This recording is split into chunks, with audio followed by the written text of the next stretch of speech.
সকল ছাত্রছাত্রীকে জানাই সুপ্রভাত এবং আরও একবার স্বাগত। আশা করছি তোমরা ভালো আছো এবং ক্লাসগুলো ভালো করে দেখতে থাকছো। তো দেখো, তোমাদের আগের দুটো ক্লাসে যে বিষয়টা নিয়ে আলোচনা করা হয়েছিল সেটা হচ্ছে ডায়াবেটিস এবং তার কিছু প্রশ্ন উত্তর। তো আজকে তোমাদের সামনে নিয়ে চলে এসেছি যে ডায়াবেটিসের যে এমসিকিউগুলো, সেই এমসিকিউ নিয়ে। তো দেখো, দেরি না করে তাহলে শুরু করি। যে এখানে 50টি এমসিকিউ রয়েছে, এই ক্লাসে 25টি করাবো। সর্বপ্রথম এমসিকিউ কি রয়েছে, যে ডায়াবেটিস কি। তো এটি কি বলো তো? অপশান এ ইনসুলিনের অভাবজনিত রোগ, রক্তচাপের রোগ, হৃদরোগ না কিডনির রোগ। অবশ্যই তোমরা এটা বলতে পারবে যে এটা হয়ে যাবে অপশান এ ইনসুলিনের অভাবজনিত রোগ। তারপরে পরবর্তী প্রশ্ন 2 নম্বর, আয়ুর্বেদে ডায়াবেটিসকে আয়ুর্বেদে কি বলা হয়? যক্ষা, মধুমেহ, অম্লপিত্ত না অস্ত্র? এটাও তোমরা অবশ্যই পারবে, খুবই সোজা প্রশ্ন। এটা হয়ে যাবে অপশান বি মধুমেহ। তারপরে দেখো 3 নম্বর প্রশ্ন, যে ইনসুলিন কোন অঙ্গ থেকে নিঃসৃত হয়? তাহলে কোন অঙ্গ থেকে ইনসুলিন নিঃসৃত হয়? এটি হয়ে যাবে অপশান সি অগ্ন্যাশয়। অগ্ন্যাশয় থেকে কিন্তু এই ইনসুলিন নামক পদার্থটি নিঃসৃত হয় বা ক্ষরিত হয়। তারপরে আমরা চলে যাব 4 নম্বর প্রশ্নে, যে ডায়াবেটিস কত ধরনের, অর্থাৎ কত প্রকারের ডায়াবেটিস আমরা দেখি। এটি কি হয়ে যাবে? এটি হয়ে যাবে তোমার 3 প্রকারের। তো 3 প্রকার কি কি? একটি টাইপ 1, একটি হচ্ছে টাইপ 2, আর একটা হচ্ছে গ্যাস্টেশনাল। তারপরে আমরা 5 নম্বর চলে যাব, যে টাইপ 1 ডায়াবেটিসে ইনসুলিনের অবস্থা কেমন। তাহলে এটি কেমন? এখানে কিন্তু তোমার টাইপ 1-এ যে ইনসুলিন একবারেই থাকে না, অর্থাৎ ইনসুলিন কিন্তু একদমই তৈরি হয় না। তারপরে 6 নম্বর প্রশ্ন দেখি, যে ডায়াবেটিস টাইপ 2 ডায়াবেটিসে কি হয়। তাহলে টাইপ 1-এ আমরা দেখলাম কি ইনসুলিন উৎপাদন হচ্ছেই না, কিন্তু টাইপ 2-তে ইনসুলিন কি করছে? অপশান এ হয়ে যাবে তোমার ইনসুলিন কাজ করে না ঠিকভাবে। ইনসুলিন কিন্তু ঠিকভাবে কাজ করে না, উৎপন্ন হয় কিন্তু ঠিকভাবে কাজ করে না।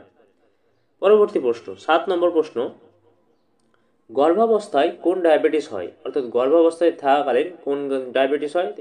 এটি কি হয়ে যাবে? এটি হয়ে যাবে অপশান সি গ্যাস্টেশনাল ডায়াবেটিস। এটি কিন্তু গর্ভাবস্থায় হয়। তারপরে 8 নম্বর প্রশ্ন, যে ফাস্টিং ব্লাড সুগার বা এফবিএস পদ্ধতিটা এর স্বাভাবিক মান কত? এই যে এফবিএস পরীক্ষায় যেটা ডায়াবেটিস পরীক্ষা করা হয়, এটার স্বাভাবিক মান কত? এটা হয়ে যাবে 70 থেকে 100 mg পার ডেসিলিটার। এটা হয়ে যাবে অপশান এ।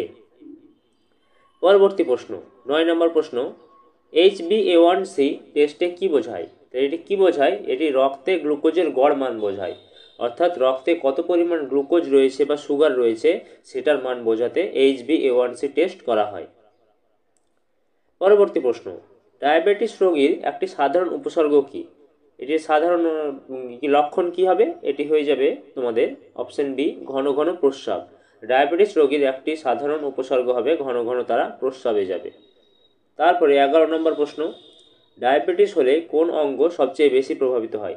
কোন অঙ্গ সবচেয়ে বেশি প্রভাবিত হয় ডায়াবেটিস হলে? এটি হয়ে যাবে তোমাদের, যেহেতু ঘন ঘন প্রস্রাবে যায় তা অর্থাৎ এটি কি হয়ে যাবে? এটি হয়ে যাবে অপশান বি কিডনি। কিডনি কিন্তু সবচেয়ে বেশি প্রভাবিত হয়। তারপরে 12 নম্বর প্রশ্ন, যে আয়ুর্বেদ মতে ডায়াবেটিস কোন দোষের সঙ্গে সম্পর্কিত? এই যে 3টি দোষ রয়েছে, এই 3টি দোষের মধ্যে কোন দোষের সঙ্গে সম্পর্কিত? এটি হয়ে যাবে কফ ও মেদ, এই দুটি দোষের সঙ্গে কিন্তু সম্পর্কিত।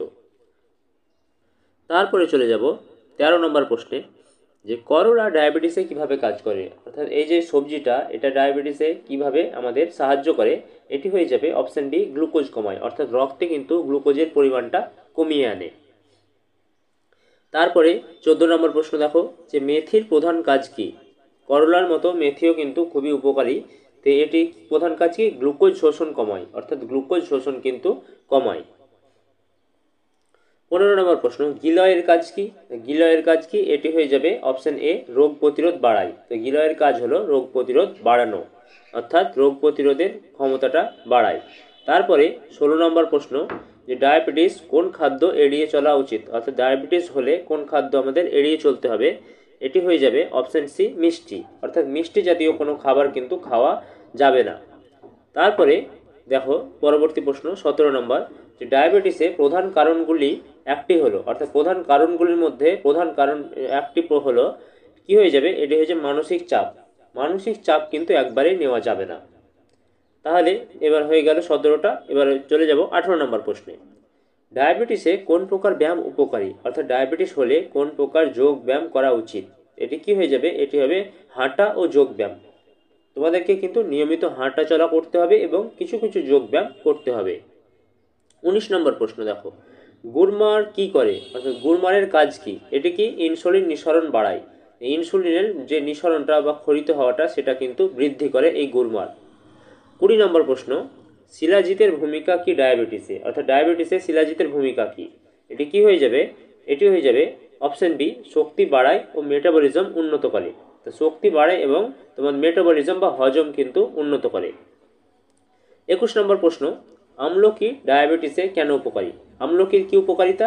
এটি কি হয়ে যাবে? এটি অপশন বি, অ্যান্টিঅক্সিডেন্ট থাকার কারণে।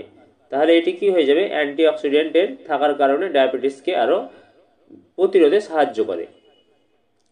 তারপরে যে এটা কি হয়ে যায় 22 নম্বর প্রশ্ন দেখো, যে ডায়াবেটিসে কোন ভেষজ নাম আয়ুর্বেদে সবচেয়ে বেশি ব্যবহৃত? তো কোন ভেষজ নাম সবচেয়ে বেশি ব্যবহৃত? এটি কি হয়ে যাবে? এটি হয়ে যাবে করলা। তাহলে করলা কিন্তু ডায়াবেটিসের পক্ষে খুবই উপকারী একটা সবজি। তারপরে 23 নম্বর দেখো, আয়ুর্বেদে প্রমেহ শব্দটি থেকে কি বোঝায়? এটি কি বোঝায়? এটি হয়ে যাবে মধু সংক্রান্ত রোগ, অর্থাৎ মধু সংক্রান্ত রোগকে বোঝানোর জন্য প্রমেহ শব্দটি ব্যবহৃত হয় আয়ুর্বেদে। 24 নম্বর প্রশ্ন,